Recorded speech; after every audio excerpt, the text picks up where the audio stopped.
최대 최소의 정리라고 나옵니다. 잘 안 보이죠?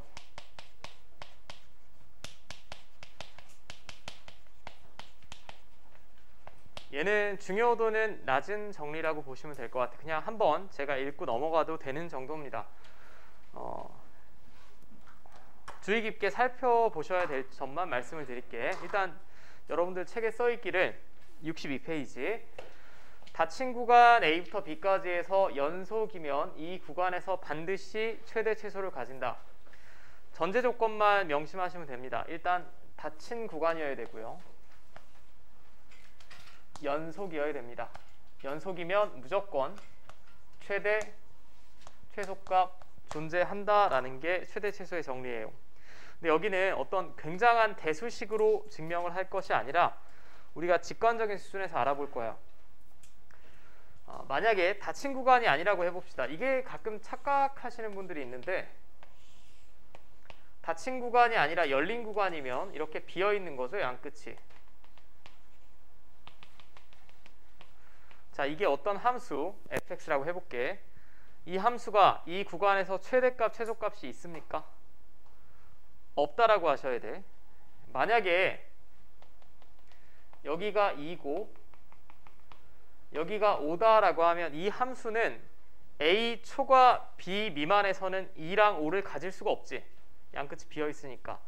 그럼 2에 가까운 무언가가 최소값 아닌가요? 이건 말이 안 되죠. 수학적으로 간결하게 하나로 떨어지지가 않지. 2.1이라고 할 수도 없고 2.01이라고 할 수도 없고. 자, 얘는 최대 최소가 없습니다. 이게 첫 번째 조건 보여드리는 거야. 그래서 닫힌 구간이어야 돼요. 근데 주의할 점 제가 하나 물어볼게. 그럼 열린 구간이면 무조건 최대 최소가 없을까? 그건 아닙니다. 열린 구간이어도 이게 말장난 같은 건데 열린 구간이어도 이렇게 그려진다라고 하면 이 함수는 분명히 최대값, 최소값이 있는 거죠. 열린 구간이어도 존재는 가능합니다. 하지만 존재하지 않는 경우도 있기 때문에 우리가 정리라고 부르는 건 100% 성립하는 걸 정리라고 하죠. 일단 닫힌 구간이면 100% 있다라는 거고, 두 번째 연속이어야 된다라고 했어요. 그럼 이번에는 제가 닫힌 구간을 그려볼 텐데 이런 불연속인 함수 한번 생각해 볼게.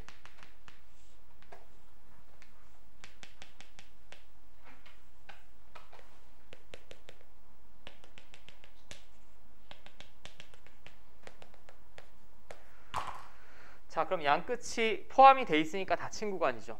닫힌 구간인데 이 함수의 최대값이 있습니까? 없죠. 여기를 가질 수가 없지. 이거보다 조금 아래를 최대값이라고 할 수도 없지. 애매하잖아. 최소값은 있습니까? 이 그림상? 최소값은 있습니다. 그죠? 그러니까 불연속이면 최대값이 혹은 최소값이 없을 수도 있지. 네, 없을 수도 있습니다.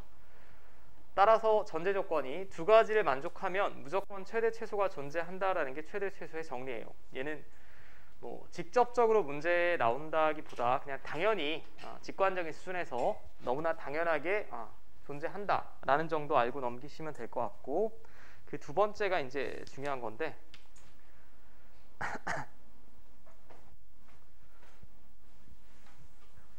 자, 최대 최소의 정리는 크게 뭐 활용도가 낮고 그냥 너무나 당연해 보이는 애니까 그냥 조금 빨리 넘어갈게요. 자, 두 번째는 이제 사이값 정리.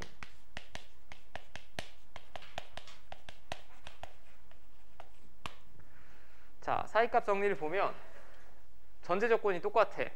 닫힌 구간이고 연속이고 연속인 함수 fx에 대하여 자, 이 조건을 한번 생각을 해볼게요. 구간의 양 끝에서 함수값이 다르다는 얘기죠. fa랑 fb가 다르다는 얘기는 연속이고 즉 끊김없이 이어져 있어야 되고 닫힌 구간이래. 근데 제가 그림을 표시해 보면 양 끝에서 함수값은 달라야 됩니다. 다르게 아무렇게나 그려볼게. 뭐 이런 식으로.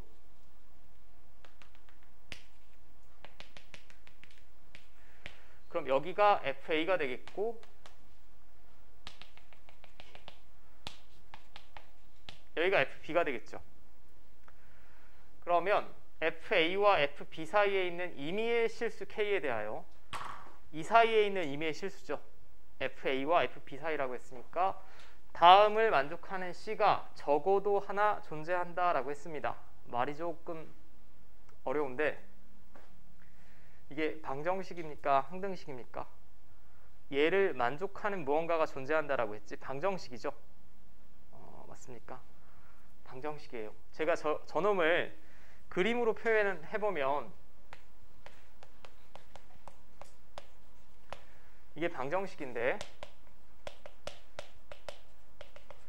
누군가 만약에 나에게 이 방정식의 실근의 개수를 구해주세요 라고 하면 2차 방정식이라는 판별식이라는 도구를 쓰겠지. 맞습니까? 근데 여러분들이 3차, 4차 지수, 로그 삼각함수, 분수함수, 다항함수, 무리함수면 판별식이 없습니다. 없어서 우리 2차 함수할 때 수학상에서 잠깐 여러분들이 배우셨을 텐데 이 방정식의 실근은 이 두 그래프를 그렸을 때 교점의 x좌표가 실근이죠. 여기까지 이해돼요? 수학상을 잘 돼 있어야 되는데 한 번만 생각해 보시면 돼요. 왜냐하면 얘랑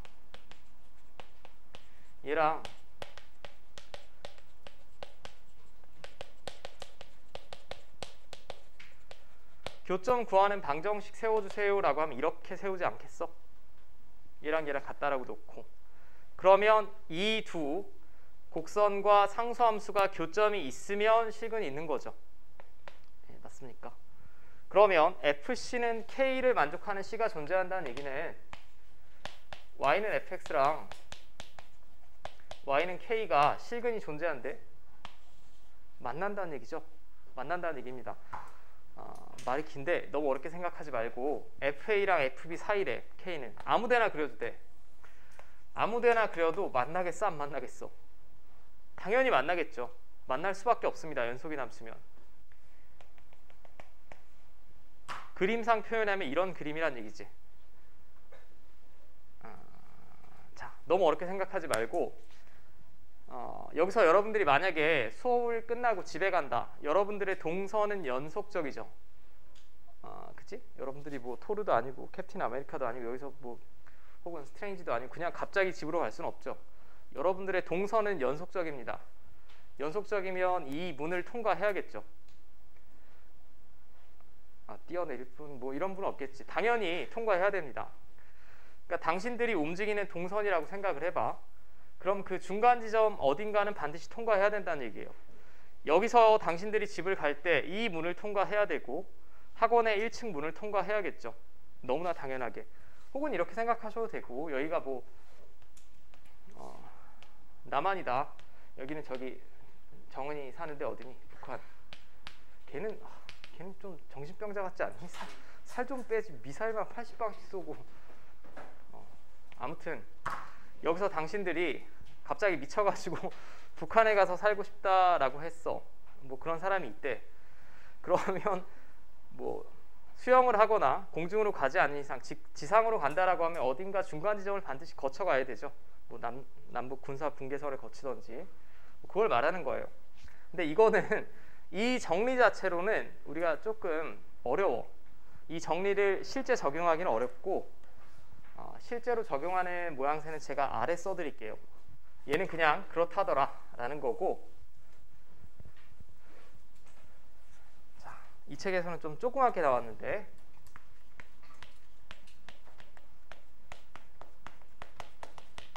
지금 이 사이값 정리는 굉장히 중요합니다. 굉장히 중요하고 이 표현 방법 자체는 좀 현학적인데 이해할 수 있을 것 같아요. 여러분들 정도 수준이면. 제가 지금 설명드릴 내용은 63페이지 아래쪽에 있어요. 참고라고 써 있는 거. 참고라고 써 있는 게 훨씬 더 중요한 내용입니다. 전제 조건 똑같아요. 전제 조건 똑같은데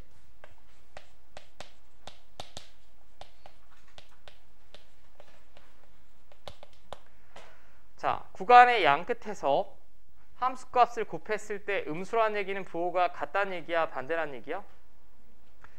반대란 얘기예요. 반대이면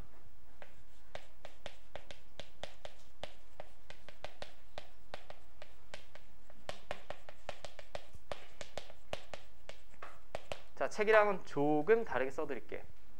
fx는 0의 실근이 반드시 존재한다. 이게 뭔 얘기냐? 그림으로 표현해 볼게.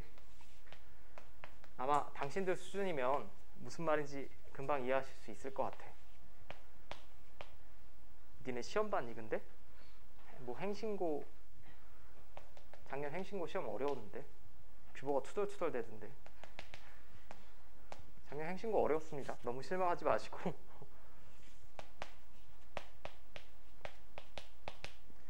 자, 이거 제가 임의로 그린 거예요. 이거 A부터 B까지 연속 맞죠? 연속이 맞는데 이걸 여러분들 집 가는데 문이라고 생각을 해봐. X축을 통과해야겠어? 안 해야겠어? 연속이면 무조건 합니다. 여기서 얼척없이 뭐 이런 거 안 되고. 이건 함수가 아니죠. 뭐 지금 평면좌표하고 있는데 이렇게 갈 수도 없는 거고. 맞죠? 연속이면 X축을 통과할 수밖에 없죠. X축을 통과할 수밖에 없다는 얘기인데 이 점의 의미가 뭐냐? fx가 0이 되는 점이지. 이거 방정식이라고.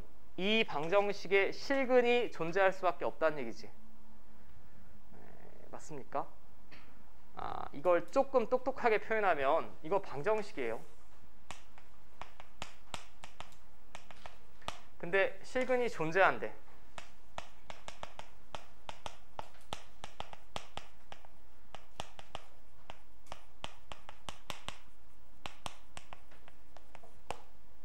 방정식의 실근의 존재성에 관한 정리라고 합니다. 사이값 정리를. 자, 이게 판별식 같은 거랑은 다릅니다. 판별식 그냥 냈다 때려 넣으면 실근이 2개냐, 중근이냐, 허근이냐 나오는 거고, 얘는 몇 개 존재하는지는 몰라.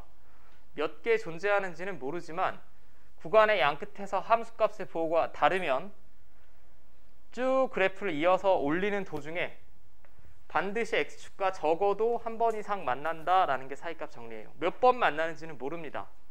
있냐 없냐, 존재성에 관한 정리. 오케이? 여러분들이 정리를 많이 배울 텐데 근의 공식은 직접 근을 구하는 거고, 판별식은 2차 방정식에서만 쓸 수 있는 거고, 실근의 부호는 근과 계수 마찬가지 2차 방정식만 쓸 수 있는 거고, 실근의 위치는 여러분들 그래프 그리는 거죠.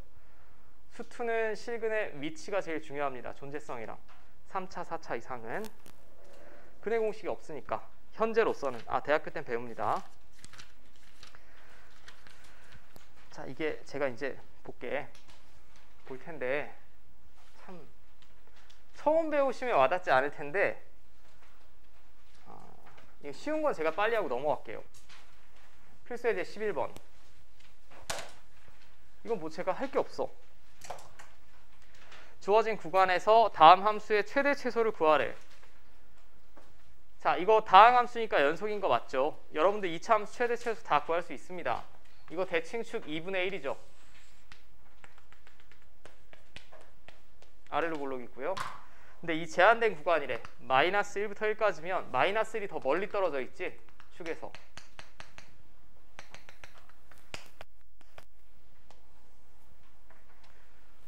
요만큼 그려진다는 얘기야. 그럼 최대값은 당연히 마이너스 1일 때가 최대겠지. 최대 최소값이라는 말은 다 함수값, 즉 y값 말하는 겁니다. 이게 최대값이 되겠고요. 그 다음에 2분의 1일 때가 최소값이죠. 맞습니까? 이건 뭐 여러분들이 구해 보시면 가볍게 구할 수 있을 것 같고. 자, 지금 분수함수까지 여러분들 복습을 하셨는지 모르겠네. 자, 얘는 분수함수인데 지금 수학 하 어디 배우죠? 집합?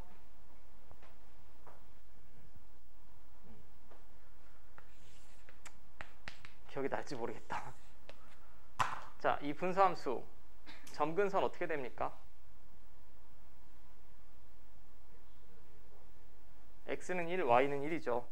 분모가 0이 되는 x값, 이게 x점근선이라고 보통 얘기를 하고, 그 다음에 x의 개수의 b, y점근선이라고 하고요.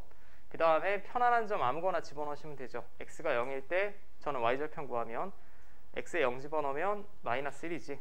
여기 지납니다. 그죠? 그럼 분수함수는 1학년 때 배운 분수함수는 여기 이렇게 직각삼곡선 아니면 이렇게밖에 안 그려지지. 여기를 지난다는 것 자체가 이쪽 그려진다는 얘기예요. 자, 이거 분수함수 몰라도 상관없어. 몰라도 상관없는 게 얘는 함수의 증가, 감소가 변화 있습니까? 감소지. 어떤 구간에서. 그럼 2부터 5까지면 여기 어딘가에서 여기 어딘가까지 그려질 거야.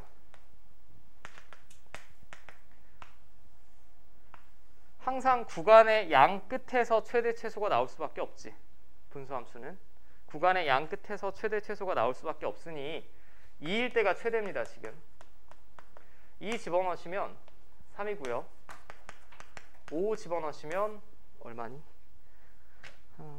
2분의 3인가? 자, 이렇게 되겠지. 분수함수가 나오잖아. 그냥 구간의 양 끝에서 함수값 구하고 큰 놈이 최대, 작은 놈이 최소예요. 현재로서는. 자, 됐죠?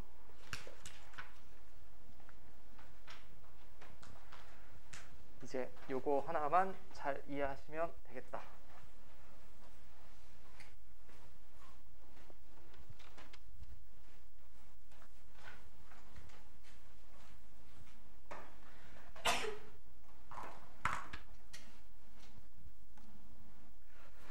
자, 필수예제 12번.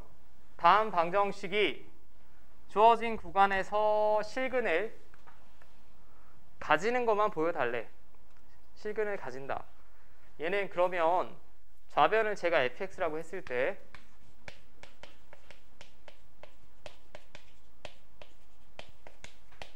좌변에 있는 식 전체를 fx가 0이 되는 점을 찾는 거지. fx가 0이 되는 점을 찾겠다는 얘기는 fx랑 x축과의 교점을 찾겠다는 얘기예요. 그죠? 이렇게 해석할 수 있다고. 똑같은 식을 얘는 y는 fx와 x축과 교점 구하는 방정식이다 라고 바라볼 수 있겠지.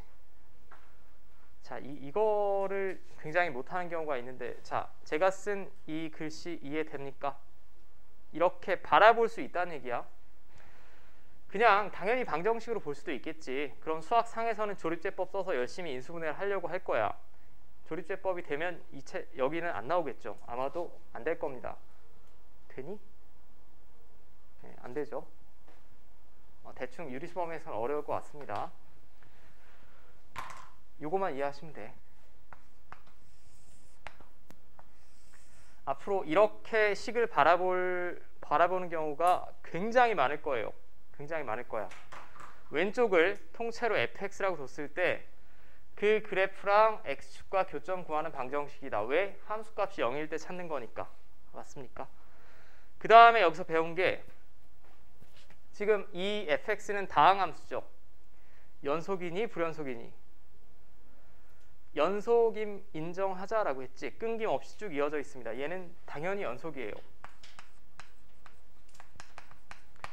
연속인데 이 열린 구간을 살펴보자라고 했어요. 그럼 제가 F1이랑 F2를 한번 구해볼게.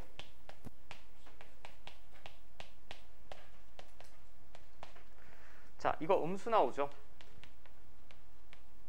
그 다음에 2는 양수 나옵니다. 맞죠? 그럼 제가 저 함수 fx를 그렸을 때 1일 때는 마이너스 1에 음의 함수 값이야. 2일 때는 3이랍니다. 양의 함수 값.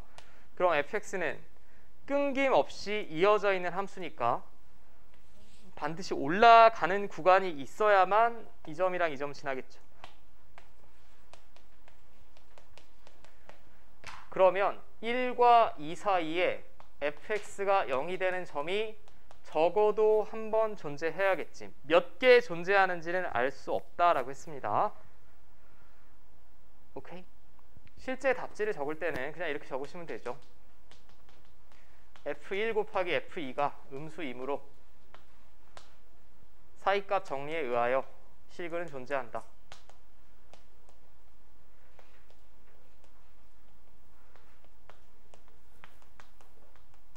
한글로 쓰면 참 길어요.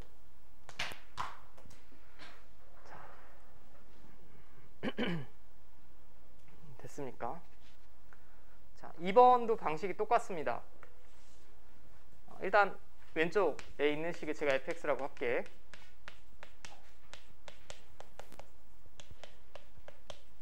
이 구간에서 실근을 가지는지를 보이래. 그럼 이 구간에서 얘가 x축과 만나는 점이 있는지 확인하라는 얘기예요. 얘는 아주 다 주어지죠. 심플하게. 음수입니다. 함수값. 양수죠. 그러면 얘도 그림을 그려보면 마이너스 1일 때 함수값 음수, 2일 때는 양수입니다. 그럼 x축 적어도 한번 통과해야겠지. 지금 사이값 정리랑 판별식이랑 유사한 게 뭐냐면 여러분들이 만약에 판별식을 구했는데 이렇게 나왔어. 77이 의미가 있니? 없어요. 양수냐 0이냐 음수냐만 의미가 있는 거지. 이거 계산 열심히 하실 필요 없고 부호만 관찰하시면 됩니다. 부호만. 무슨 말인지 알겠니?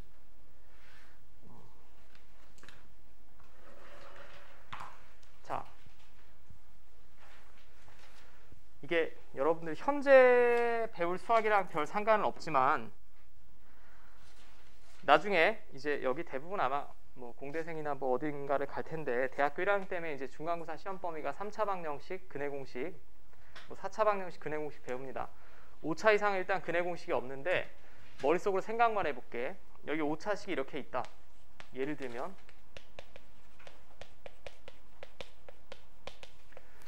근데 이 5차 방정식의 실근의 해가 어디 근방에 있는지 여러분들이 컴퓨터만 있다면 조사해내실 수 있어요. 이런 식으로 다 집어넣는 거야. F1, 1.1, 1.2, 1.3 계속 집어넣어 보다 보면 갑자기 부호가 바뀌는 순간이 있지 않겠어? 나는 5차식은 어떻게 그려지는지 아직 설명을 안 드렸지만 5차 방정식이라고 해도 당연히 연속일 겁니다. 다항함수니까. 근데 랜덤으로 아무 값이나 막 집어넣다 보면 부호가 갑자기 바뀌는 순간이 있을 거예요. 그럼 이 사이에 x축과의 교점이 있다는 얘기죠. x축과의 교점이 이 방정식의 실근이란 얘기고 실근을 근사값으로 추정할 수 있죠. 맞습니까? 이론적으로 근해 공식을 이용해서 구하는 거랑은 좀 다른 방식이지. 5차 이상은 우리가 이렇게 접근할 것이고 나중에 대학교 가서 더 열심히 배우시고. 자, 그러면 제가 이제 3단원으로 넘어갈게요. 참 더 길게 설명드릴 내용이 많은데 우리 시간 관계상 당장 시험을 볼 부분은 아니니까 제가 큰 중요한 줄기만 설명을 하겠습니다. 아, 나 근데 이거 어떻게 설명하니? 1학년.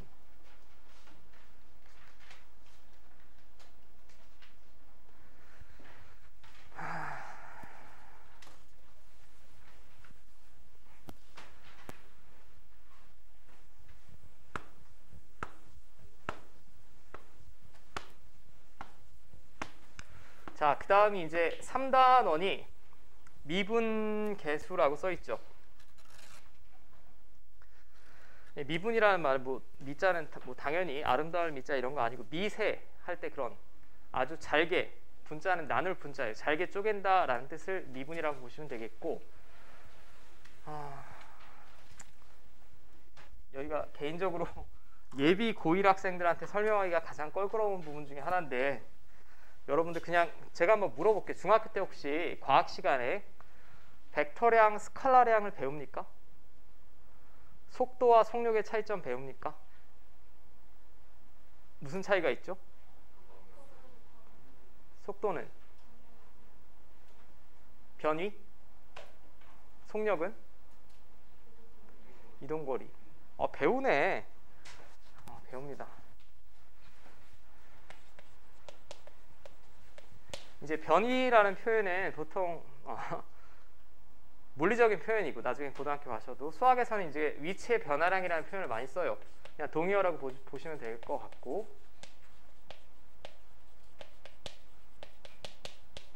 일단 제가 뭐 지금 물리 시간이 아니니까 벡터랑 스칼라량 이런 어려운 개념을 설명드리지는 않을 거고, 일단 미분이 뭐랑 관련된 건지 한번 볼게.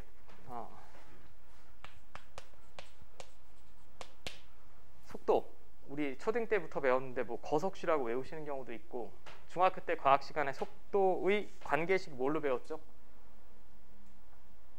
시간분의 변이를 배우나? 왜 나만 쳐다보는 거야?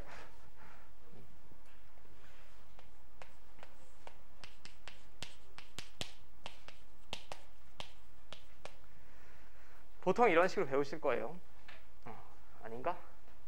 자, 시간분의 변이, 이건 관계식이고, 저는 개인적으로 속도의 정의를 한번 살펴보면, 속도의 정의는 시간의 변화량에 따른 위치의 변화량을 속도로 정의합니다.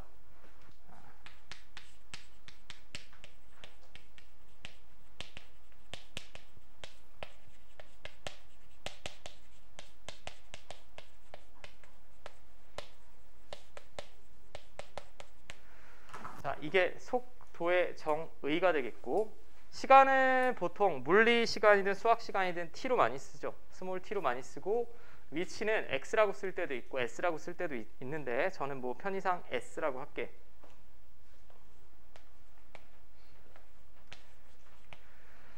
자, 시간의 변화에 따른 위치의 변화량이면, 이건 아마 여러분들 교육과정에서 초등학교 4학년 때 배울 텐데, 분수 배울 때 모모에 대한 모모의 비를 구하여라 라고 하면, 모모에 대한 이 분모로 가야 되니 분자로 가야 되니? 기준량이 분모로 간다고 배우셨죠? 배우셨을 거예요. 그러니까 시간의 변화에 따른 위치의 변화량이면 시간분의 변이가 돼야 되죠. 근데 여기서 이제 한글이 아니라 기호를 좀 약속을 할게. 변화했다라는 걸 이제 델타라고 읽을 거예요. 시간의 변화량분의 위치의 변화량. 이게 속도. 속도는 우리가 velocity V라고 많이 쓰고, 자, 여기까지 문제 없죠. 이게 속도가 어떤 변화율의 대표적인 예시입니다.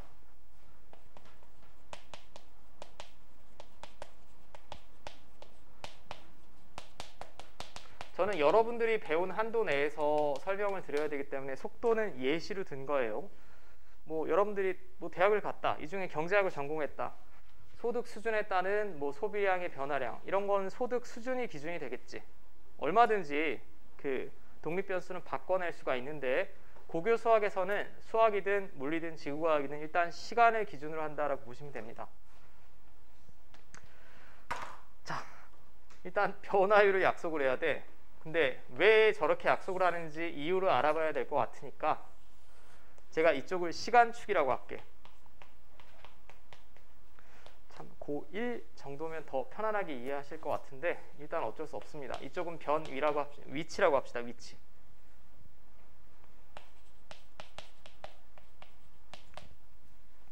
자, 그냥 가정만 해볼게.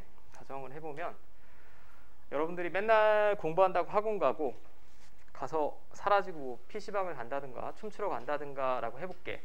그럼 여러분들 어머님들이 이제 여러분들의 위치를 실시간으로 추적하기 위해서 GPX를 달았다고 합시다. 무슨 GPS를 달았다고 하니까 성범죄자 같은데, 그거 아니고 핸드폰에 위치를 실시간으로 추적할 수 있는 장치를 달았다라고 해볼게요. 그럼 이쪽이 시간이고, 시간에 따른 여러분들의 위치를 집에서 모니터링할 수 있다라고 가정을 해볼게. 이게 집에서 1km 떨어진 점, 2km, 3km, 4km 뭐 이렇게 있다라고 합시다. 자, 뭐 단위는 수학 시간에, 지금 물리 시간이 아니니까 단위는 제가 크게 염두에 두지는 않을게.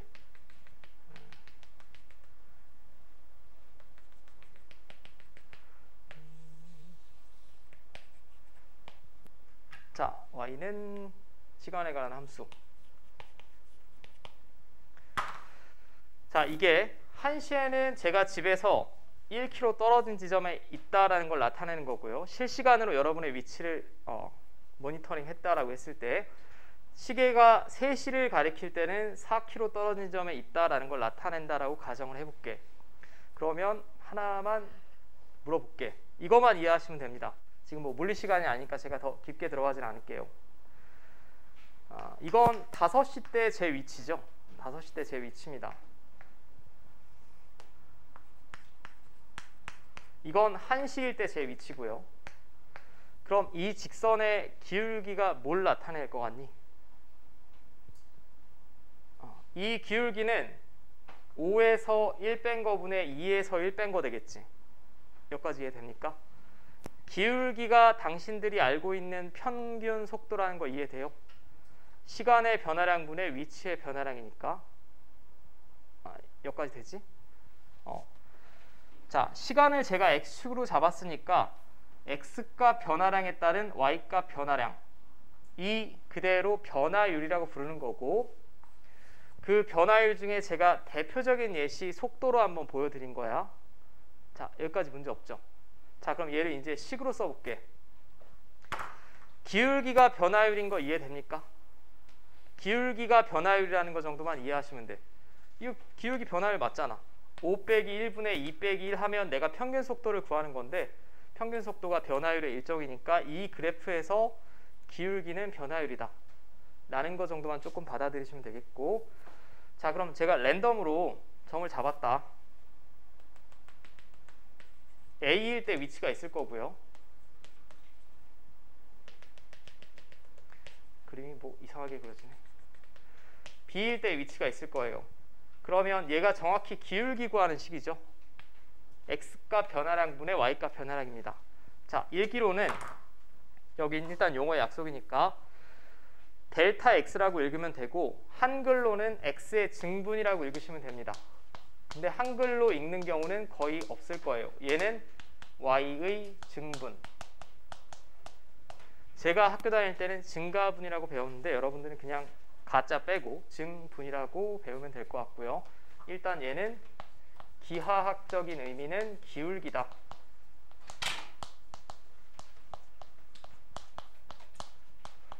저는 이게 제일 중요하다라고 생각을 하고, 자, 맞습니까? 여기까지 이해되죠? 자, 그래프가 지저분해졌으니 그러면 이제 우리는 수학 시간이니까 PS가 아니라 순수하게 X축, Y축이라고 볼게. 그리고 어떤 함수가 이렇게 있다라고 해봅시다. 자, 이 그림에 다시 표현해 볼게요.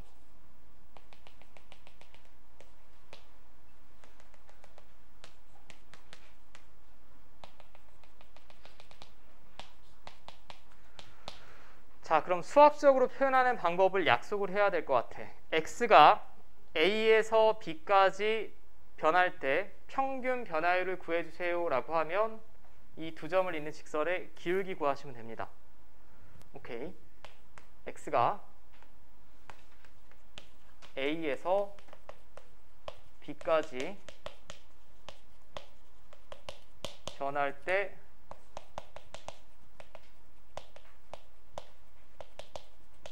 평균 변화율을 구해주세요 라고 하면 평균 변화율이 델타 X분의 델타 Y, 기하학적인 의미는 두 점을 잇는 직선의 기울기, 둘을 잇는 직선의 기울기니까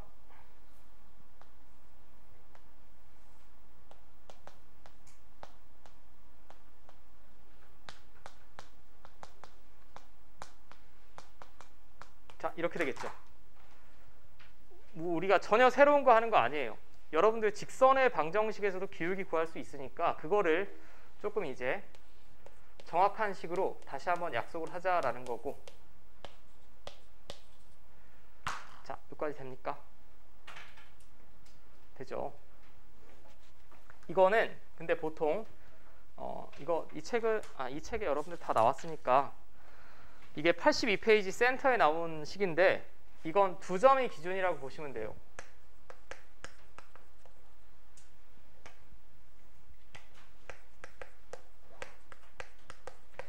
A, FA랑 B, FB 두 점이 기준입니다.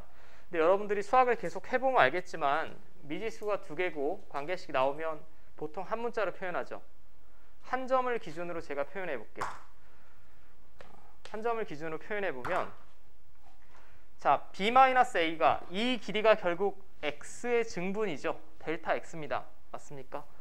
X가 얼만큼 증가할 때 Y가 얼만큼 증가하냐를 나타내는 게 변화율이고, 그럼 B 빼기 A가 X의 증분이니까 이게 델타 X예요. 그럼 나는 A를 기준으로 표현해 보면 B는 뭐라고 쓸 수 있냐? A에서 델타 X만큼 진행한 점이죠. 맞습니까? A에서 델타 X만큼 더하면 이게 델타 X라며 X값 변화량. 그럼 여기 있는 B도 똑같이 A 플러스 델타 X라고 쓸 수 있을 것 같아요. 그럼 얘를 이렇게 쓰기도 합니다. 델타 X분의 X값 변화량분의 이거 빼기 이거.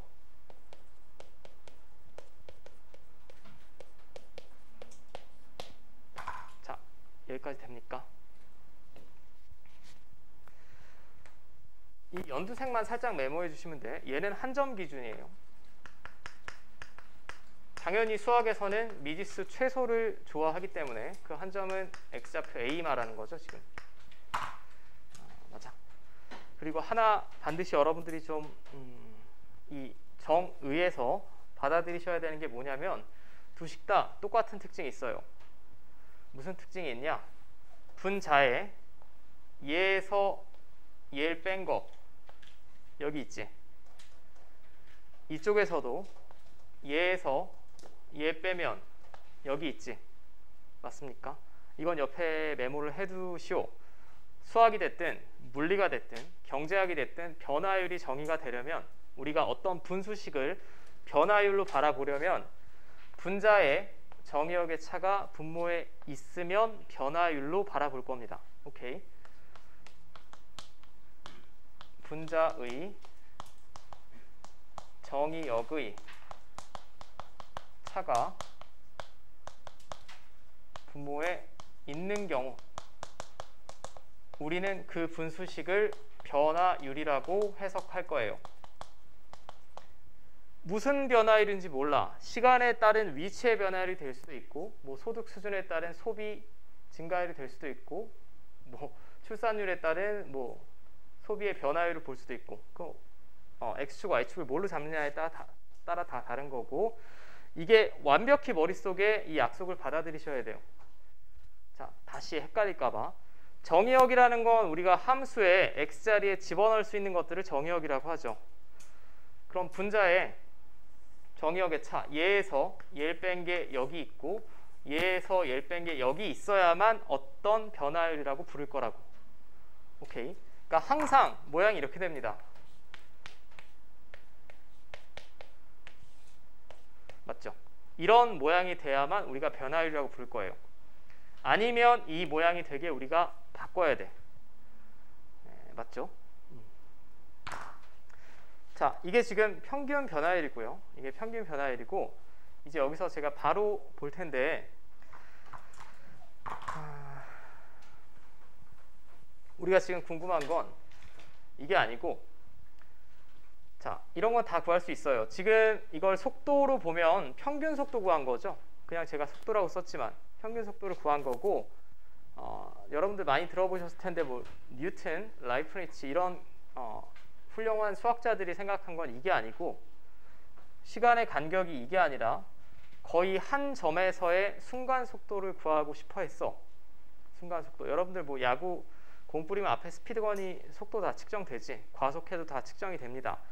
그 아이디어는 뭐냐면 간단합니다. 자, 이 두 점을 이렇게 있으면 구간이 충분히 주어지면 평균 속도죠. 이거 시간 위치의 그래프라고 하면. 근데 이 두 점을 한없이 가깝게 가져가면, 예를 들면 B가 여기까지 왔다. 여기가 B래. 그러면 평균 변화율은 이 직선의 기울기가 되겠지. 여기까지 문제 없어. B를 더 A점에 가깝게 가져갔어. 여기까지 왔어. 그럼 이때 평균 변화율은 이 두 점을 잇는 직선의 기울기죠.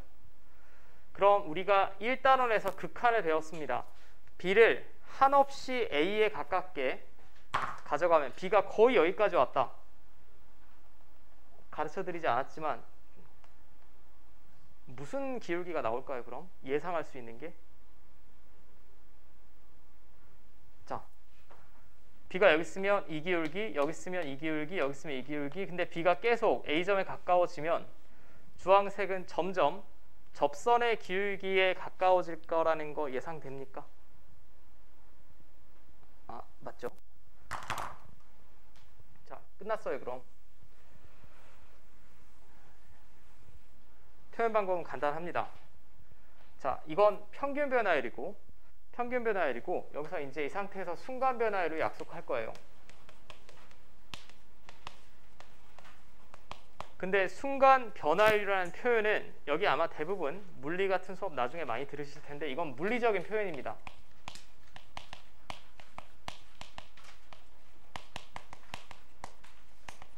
수학 시간에는 이쪽이 뭐 T축이 됐다, Z축이 됐다, 오메가축이 됐다 이런 경우 거의 없죠.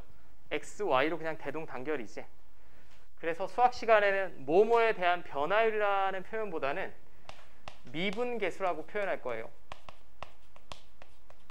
동의어입니다. 근데 이게 수학적인 표현이고 앞으로서는 다 미분계수라고 할 거예요.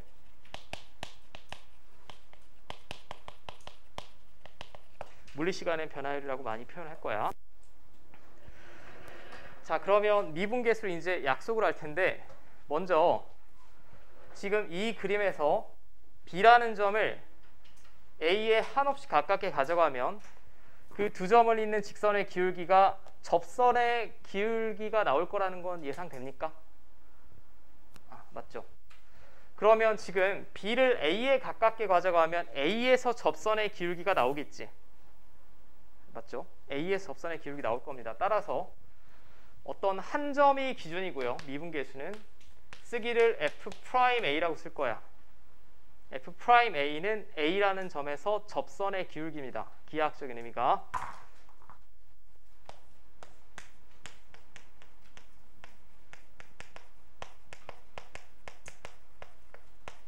자, 이걸 이제 수학 시간에 보통 기하학적인 의미다라고 하고. 아이고, 이거 설명드리기도 오래 걸리네. 일단 변화율이니까 저 폼은 똑같아요. 첫 번째, 변화율이라는 말을 쓸 수 있다라는 얘기는 얘에서 1 뺀 게 여기 써야 돼. 여기 있는데 이제 앞에 표현 방법이 A에서 순간적인 변화율은 B를 A에 가깝게 가져가야 되죠. 리미트만 걸어주시면 됩니다. 이렇게 표현할 수 있고, 두 번째, B가 A에 한없이 가깝게 다가간다라고 하면 델타 X는 어디에 가까워질까? X값 변화량은 0에 가까워지지 않겠습니까? 얘를 1로 계속 가깝게 가져가면 B 빼기 A는 0에 가까워지겠죠. 얘는 첫 번째 식으로 쓴 거고 두 번째 식으로 쓰면 이렇게 될 거예요. 자, 변화율은 똑같아.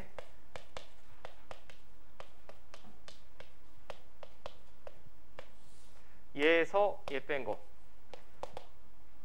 두 번째는 여기가 델타 X가 0을 향해 간다. 오케이. 이게 X는 A에서 미분계수라고 하고 기하학적인 의미는 그 점에서 접선의 기울기를 구해낼 수 있는 극한식이 되겠고, 오케이. 앞으로 뒤쪽에 보면 속도 구하라 라는 말 나올 텐데 수학에서의 속도는 다 순간 속도입니다. 물리시간이랑 다르게 수학에서의 속도는 딱 시간이 2시일 때, 3시일 때, 4시일 때 이때 속도는 다 순간 속도가 되겠고, 뭐 몇 시부터 몇 시까지 변하는 게 아니고. 자, 근데 이렇게 쓰면 참 좋은데 보통 우리가 극한을 쓸 때 여기다 많이 쓰는 문자가 뭡니까? X 많이 쓰지 않아요? X가 1을 향해 갈 때, X가 2를 향해 갈 때 어쩌고저쩌고 X를 많이 쓰니까. 자, 어쨌든 이게 수렴한다라고 하면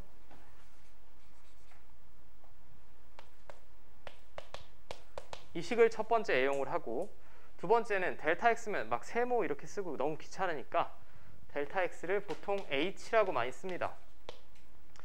자, H는 이것도 대학교 1학년 가시면 배울 텐데 입실론이라고 충분히 작은 임의의 양수라고 생각하시면 돼. 보통 그런 애들을 H로 많이 씁니다. 자, 용어까지 아실 필요 없고 요 자리에 H만 써볼게. 똑같이 써도 되잖아. 다 교체만 하면. 자, 이게 F'A. 자, 이 식은 어느 정도가 돼야 되냐면 근해 공식이랑 똑같아요. 그냥 자다가 여러분들 툭 쳐도 바로 나와야 돼. F'A는 리미트 H가 제로로 갈 때 H분의 FA 플러스 H 마이너스 FA. 그냥 쭉 외워야 돼. 외우셔야 됩니다. 한번 이해가 끝났으면 외워야 되고, 이 형태를 정확히 만족시켜야만 미분계수라고 부를 거예요. 오케이. 자, 제가 1분 드릴 테니까 이 두식 지금 한번 머릿속에 넣어봐. 집어넣어야 돼.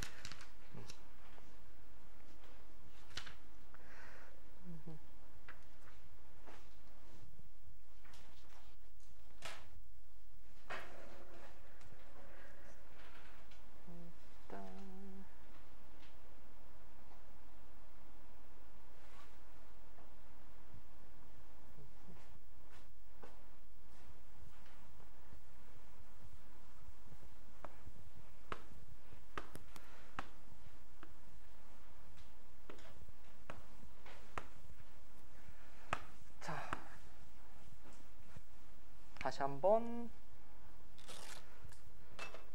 제가 정리만 잠깐 하고,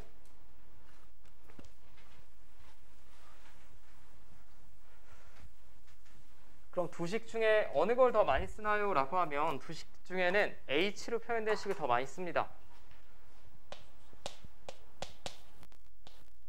자, F'A는 기하학적인 의미가 뭐라고? A에서 접선의 기울기를 구하는 극한식이라고 보시면 되겠고, 자, 그럼 여러분들이 뭐 짧은 시간이지만 이 정의를 외웠다는 가정하에 제가 2가지 정도만 추가해 설명을 드릴게요. 리미트 h가 0을 향해 갈 때 h분의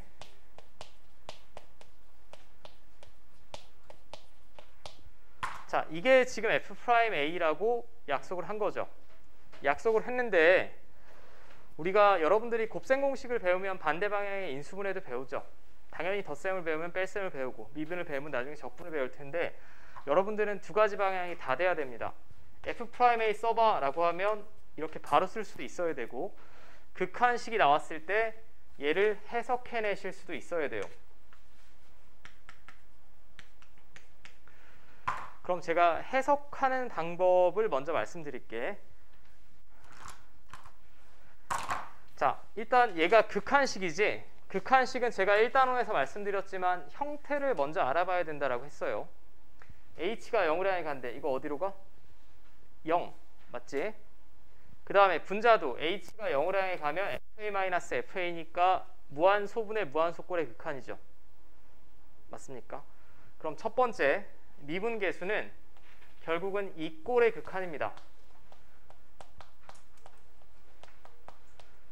여러분들이 미적분을 배우든 뭘 배우든지 간에 무한대분의 무한대는 안 나와요. 애초에 한없이 작은 x의 변화량분의 한없이 작은 y의 변화량이기 때문에 필연적으로 0분의 0꼴의 극한이 될 수밖에 없고, 자, 이건 이제 한 번만 보시면 돼. 여기 수학 선생님들이 가르쳐 주시는 게 좀 다릅니다. 근데 사실 제가 강사가 아니라 교사면 저도 지금 이렇게 가르쳐 드리진 않을 텐데, 저는 강사니까 좀 빠르게 해석하는 방법이, 이걸 먼저 확인하셔야 돼. 앞으로는 요게 안 써 있고 극한식만 나올 거라고. 극한식이 나오면 이게 뭔지 해석을 해내야 문제를 풀어낼 수 있어요. 자, 그럼 해석하는 방법이 첫 번째, 이걸 확인하시고, 그 다음에 분자가 한 점으로 가는지 확인해 주시오. h가 0으로 향해 가면 얘도 fa고 얘도 fa지. 맞습니까?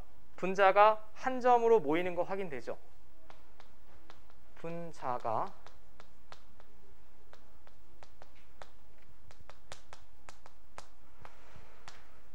동일한 점인지 확인해 보면 h가 0을 향해 갈 때 얘도 fa, 얘도 fa, fa-fa. 자, 확인 끝났습니다. 끝났죠? 그 다음에는 뭘 확인하셔야 되냐?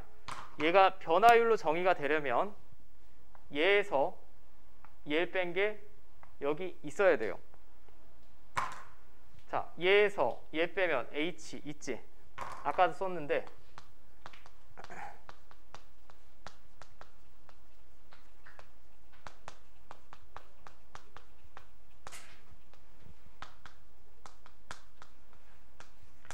자, 분자의 정의역의 차가 분모에 있는지 확인을 하셔야 됩니다. 확인을 해봤더니 있다. 있으면 그때 프라임이라고 해석하시면 돼요. 오케이. 제가 해볼게.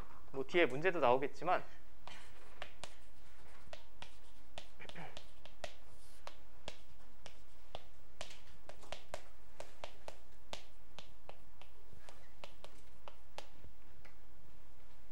자, 이걸 구하래. 만약에 문제에 나왔다라고 해봅시다.